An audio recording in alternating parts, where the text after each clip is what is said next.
Welcome back, my dear friends.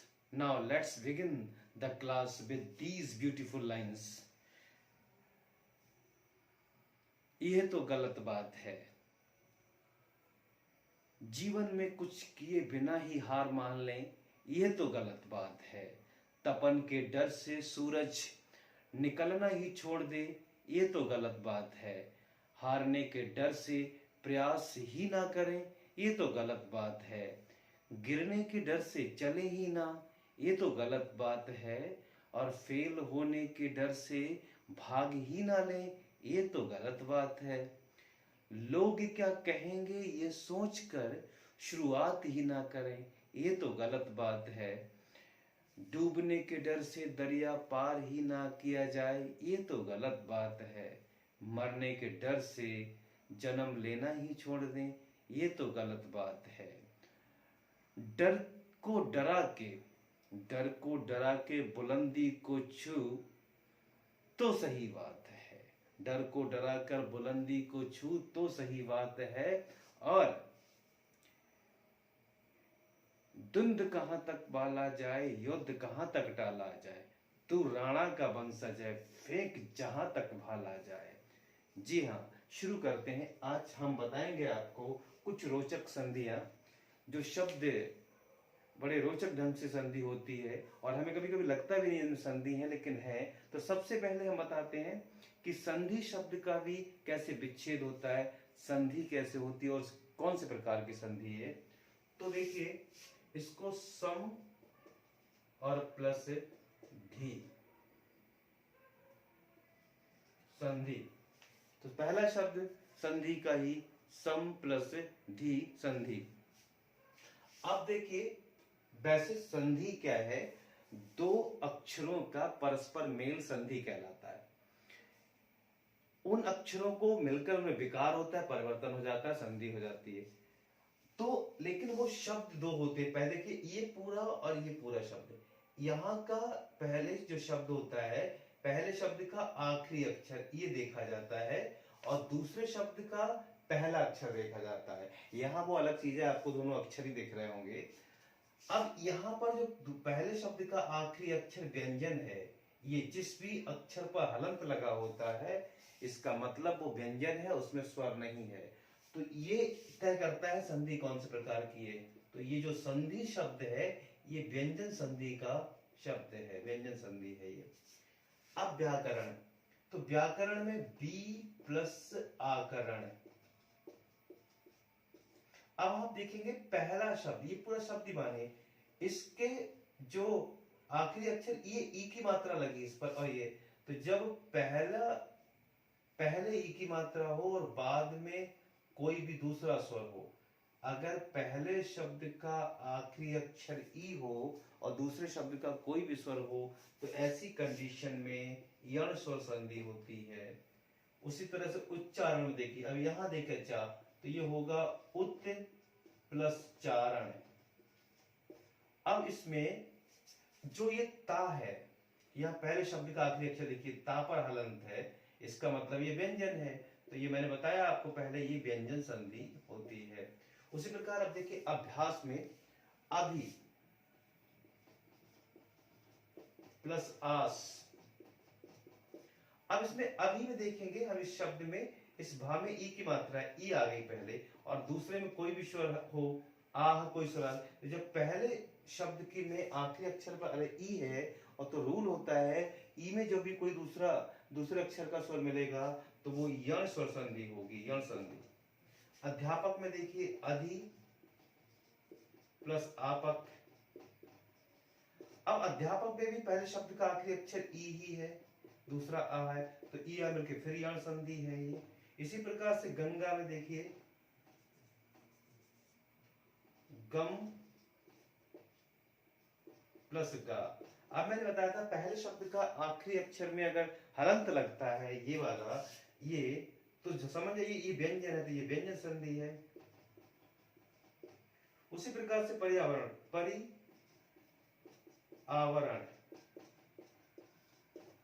परि में देखिए ये जो रा है, इसमें ई है, जब पहले ई हो बाद में कोई भी स्वर हो तो आप जानते हैं यण संधि होती है। व्यक्ति में देखिए बी प्लस अक्ति, व्यक्ति में बी पर ई की मात्रा, यहां पर पहले ई आई फिर आ आया, यहां पर भी यण संधि, ये भी यण है। अब यहां देखिए स्वागत में सु प्लस आगत, जो यण संधि है, स्वर संधि 5 प्रकार की होती है, दीर्घ संधि, गुण संधि, वृद्धि, यण और अयादि संधि। स्वर संधि के 5 भेद हैं।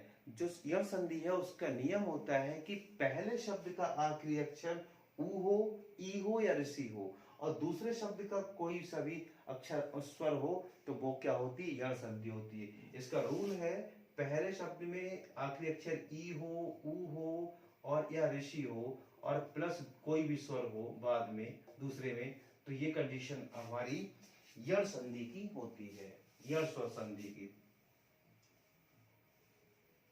अब देखिए सु प्लस आगत में यहां पर जो सा है, ये आप शब्द समझिए अभी इसको, ये ऊ की मात्रा है ऊ, तो मैंने बताया ऊ पहले हो बाद में आ की स्थिति हो तब भी यण संधि ही होती है।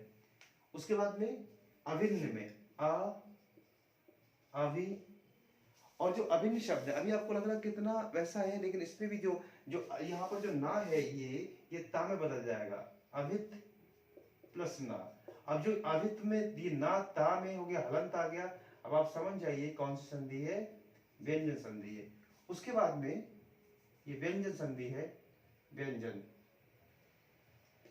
अब आगे देखिए गुरवे में, यहां देखिए अब यहां पर संधि हो रही है, वा में देखेंगे तो ये हो जाएगा गुरो प्लस ए, गुरवे, ये अयादि संधि है। ठीक है, इसमें अयादि, इसमें क्या होता है अयादि संधि में, पहले शब्द का आखिरी अक्षर ए आई ओ हो तो बाद में बदलता चला जाता है, तो इसकी जो मिलके आते हैं तो ये आवो आव इस तरह से हो जाते हैं। तो पहले में ये गुरवे अयादि संधि। ऋग्वेद में देखिए ऋक प्लस वेद, ऋग्वेद। अब ये का के नीचे हलंत है ऋग्वेद में, तो ये कौन सी होगी, व्यंजन संधि है। मैंने बताया ना, जहां पर भी पहले शब्द के आखिरी अक्षर में व्यंजन वो लगा, हलंत लगा है, इसका मतलब है व्यंजन संधि है। इसमें आपका हलंत लग के आ गया तो ये व्यंजन संधि है आपका ऋग्वेद। ठीक है, ऋग्वेद बहुत सारी परीक्षा में बार बार पूछे जाने वाला शब्द है कि ऋग्वेद कौन सी संधि है और किस प्रकार से उसका विच्छेद होता है। स्वर्ग में सु प्लस अर्घ, यहां पर भी पहले शब्द के आखिर में क्या है, उ है और बाद में आ है। आपको पता है कि मैंने कौन संधि होता है, यण होती है ये वाली। इस पर आश्चर्य में देखिए ये जो शा है ये यहाँ ये विसर्ग बदल जाता है, आ और विसर्ग प्लस चरे, और जब यहाँ विसर्ग लग जाए आप जानते हैं विसर्ग संधि है ये। यह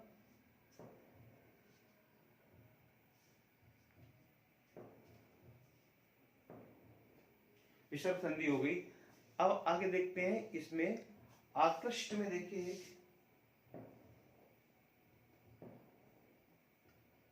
आ कृष अनंत प्लस ता, आकृष्ट, आकृष्ट, ये भी व्यंजन संधि है। यहां पर हलंत आ गया तो ये हो जाएगा व्यंजन, व्यंजन संधि है ये, इसको व्यंजन मानिए। अब यहां पे देखिए नष्ट में नश प्लस ता, नष्ट। अब यहां पर भी हलंत है तो ये क्या है, व्यंजन संधि।